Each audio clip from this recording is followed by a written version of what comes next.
یہود کوشش کر رہے ہیں پوری دنیا کو کنٹرول میں لینے کی. اس کی وجہ یہ ہے کہ سب سے قدیم آسمانی مذہب یہودیوں کا ہے اور اللہ نے ان کو بہت بڑی حکومت دی تھی. میں نے بتایا نا کہ دنیا میں جو خاندانی حکومتیں رہی ہیں وہ مذہبی ہی رہی ہیں.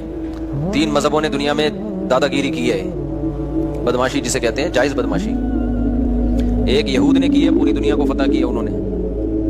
پھر اللہ نے عیسائیوں کو غلبہ دیا, انہوں نے یہودیوں سے سارے علاقے چھین کے ان پہ حکومت کی. پھر اسلام جب دنیا میں آیا تو جو کام پہلے یہودیوں نے کیا تھا پھر ان کے ساتھ عیسائیوں نے کیا, تو پھر عیسائیوں کے ساتھ کس نے کیا؟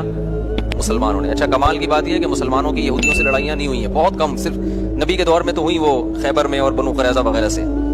اس کے بعد بڑی لڑائیاں مسلمانوں کی یہودیوں سے کبھی بھی نہیں. سارا ٹاکرا عیسائیوں سے رہا ہے کیونکہ عیسائیوں نے یہودیوں سے علاقے چھین لیے تھے, تو یہودی پھر رعایا بن کے رہتے تھے. لیکن ان کو اس بات کا غم ہے کہ یہ تو سارا ہمارا حساب کتاب تھا نا. تو قرآن میں اللہ نے بتایا ہے کہ تمہارے جو پیغمبر دنیا میں آئے وہ نیک اعمال کی بنیاد پہ اللہ نے ان کو دنیا میں حکومت دی تھی. تم نے ان کی میت میں جہاد کیا, وہ جہاد جس کے پیچھے صحیح موٹیویشن ہوتی ہے, اس میں مجاہدین کو ایک پاور ملتی ہے. اور جب جہاد کے پیچھے صرف پیسہ رہ جائے, زمین اور حکومت رہ جائے, تو اس جہاد میں طاقت نہیں رہتی, بلکہ وہ جہاد ہی نہیں رہتا ہے. تو اب یہ لوگ کہتے ہیں ہمارے پیغمبر تھے سلیمان علیہ السلام, داؤد علیہ السلام. تھوڑا سی تاریخ بتا دیتا ہوں نا, پتہ ہی ہوگا لیکن نئے لوگ بھی آتے ہیں. ابراہیم علیہ السلام سے اصل میں تو تاریخ شروع ہوتی ہے نا, جو پیغمبروں کی جو ہمیں ملتی ہے. ویسے تو اس سے پہلے بھی پیغمبر آئے ہیں, لیکن جو اب جو دنیا میں زندہ قومیں ہیں ان کی ہسٹری کہاں سے ملتی ہے ہمیں؟ ابراہیم علیہ السلام. اس سے پہلے کی ہمیں ویسے کتابوں میں تو تھوڑا بہت تذکرہ مل جائے گا, من حیث القوم کوئی قوم نہیں ہمیں نظر آتی اب, کیونکہ وہ مذہب سارے یہودیت میں پہلے چلے گئے, اس کے بعد عیسائیت میں, اس کے بعد اسلام میں. تو ابراہیم علیہ السلام کا زمانہ آج سے تقریباً لگ بھگ 4000 سال پرانا زمانہ ہے. اوپر نیچے ہو سکتا ہے, کوئی پوری کیلکولیشن کسی کی نہیں ہے. تقریباً کتنا ہے؟ 4000 سال پرانا زمانہ. انبیاء آتے رہے تھے آدم علیہ السلام. اچھا آدم علیہ السلام اور ابراہیم علیہ السلام میں کتنا ہے یہ نہیں پتا.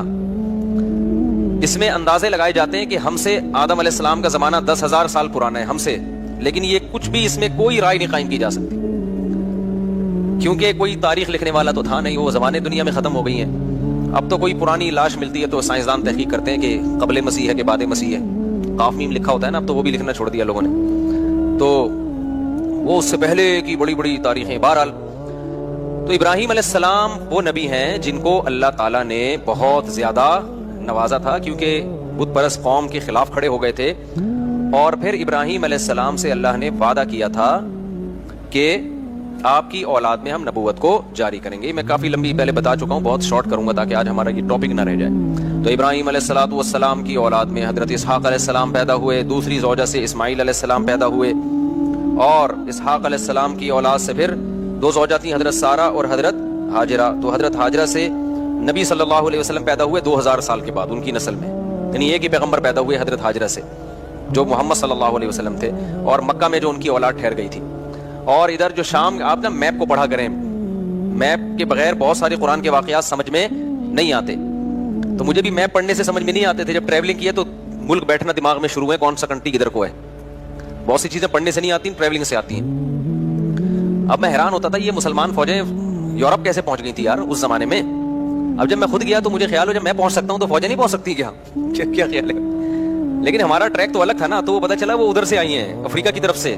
اب وہ دیکھیں نا نقشہ تو پتہ چلتا ہے, وہ وہاں سے علاقے فتح ہوتے ہوتے ادھر سے انہوں نے رائٹ پہ, آگے سمندر تھا تو رائٹ پہ ٹرن مارنا پڑا ان کو.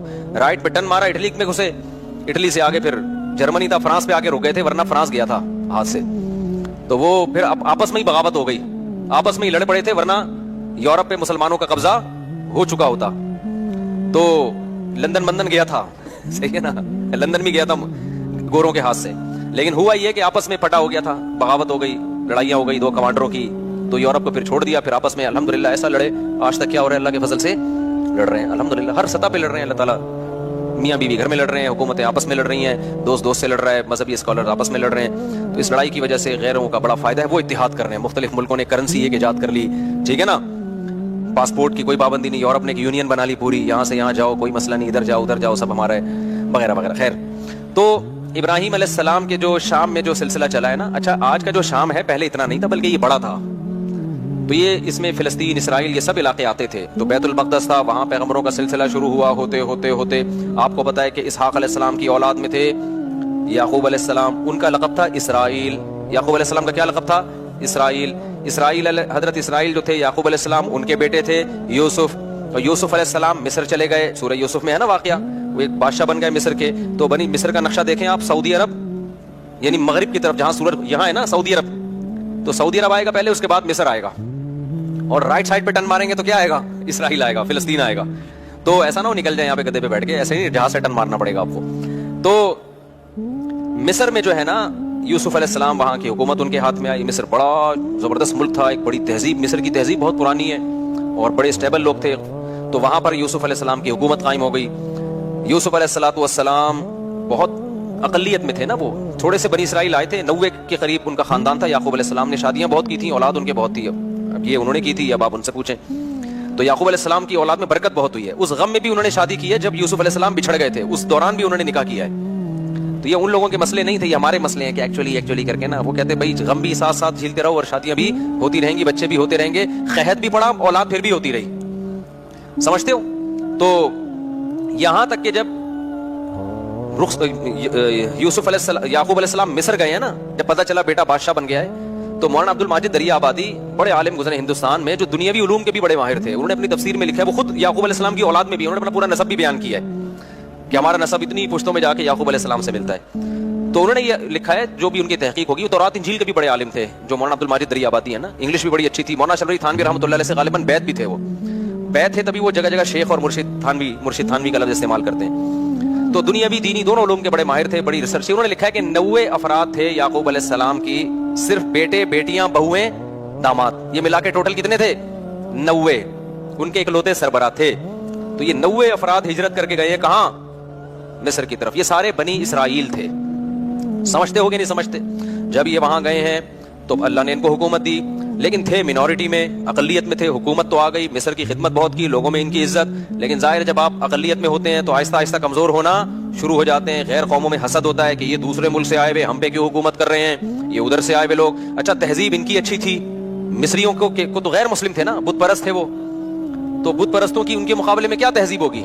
پلہ کس کا بھاری تھا؟ تہذیب کے لحاظ سے ان کا بھاری تھا, لیکن اکثریت میں وہ تھے. تو پھر یہ تھوڑا تھوڑا دین سے دور ہونا بھی شروع ہو گئے. جب دین سے بھی دور ہو رہے ہیں, آپ اقلیت میں بھی ہیں, تو آہستہ آہستہ دوبارہ مصریوں کا غلبہ ہونا شروع, اور قوم پرستی کا نعرہ لگایا گیا. یہ بنی اسرائیلی ہیں, ہم قبطی ہیں, یہ غیر ہیں, یہ حالانکہ غیر ہیں, لیکن انہیں تمہیں بنایا کتنا ہے؟ تمہارے ملک کو قحط سے بچایا ان لوگوں نے, تمہیں تہذیب سکھائی, تمہیں ایمان دیا. نا یہ قوم پرستی انتہائی غلیظ اور بدبودار نعرہ ہے. کتا گلی میں ایک دوسرے کتے کو برداشت نہیں کرتا, بلی برداشت کر لے گی. بلی تھوڑی سی غیرت مند ہوتی ہے, کتا جو ہے نا اتنا وفادار ہو کے بھی ہے کتا ہی وہ. اسلام یہ نہیں کہتا کہ اتنا وفادار ہے تو اب اس کو کتا مت کہو, کہنا کیا پڑے گا اس کو؟ کتا ہی کہنا پڑے گا. وجہ اس کی ہے کہ اس میں کچھ بہت بری خصلتیں بھی ہیں. آگے وہ ابھی میں خصلتوں پر بیان پہلے کر چکا ہوں, ابھی میں نہیں جاؤں گا اس کی طرف. تو خیر, اب کیا مسئلہ ہے؟ تو بنی اسرائیل جب یہاں گئے ہیں, آہستہ آہستہ آہستہ حکومت ان کے ہاتھ سے نکلنا شروع, اور گناہوں میں بھی جانا شروع ہو گیا. جائے جب حکومت میں آتے ہیں تو عیش و عشرت بھی بڑھتا ہے. بالآخر فرعون, اس زمانے میں مصر کا جو بھی بادشاہ اس کو فرعون ہی کہا جاتا تھا, تو وہ والا فرعون جس کا قرآن میں تذکرہ ہے وہ ان پر بالآخر غالب آ گیا, اور وہ ویسے ہی تحریکیں چلنا شروع ہو گئیں جیسے مودی صاحب کی تحریکیں ہیں. یہ اقلیت میں ان کو مارو, ان کو پیٹو, ان کو یوں کرو, ان کو یوں کرو, جو ہندوستان میں مسلمان بیچاروں کے ساتھ ہو رہا ہے اس وقت. تو ظلم شروع ہوا فرعون کا, اور قرآن کہتا ہے کہ ایسا سخت ظلم بنی اسرائیل کے اوپر کہ یقتل ابناءہم ویستحیی نساءہم, مردوں کو قتل کر دیا جاتا تھا, عورتوں کو چھوڑ دیا جاتا تھا, تاکہ ہم ان سے اپنی نسل ان سے پیدا ہو ہماری, یا ان کو ہم لونڈی بنائیں, غلام بنائیں.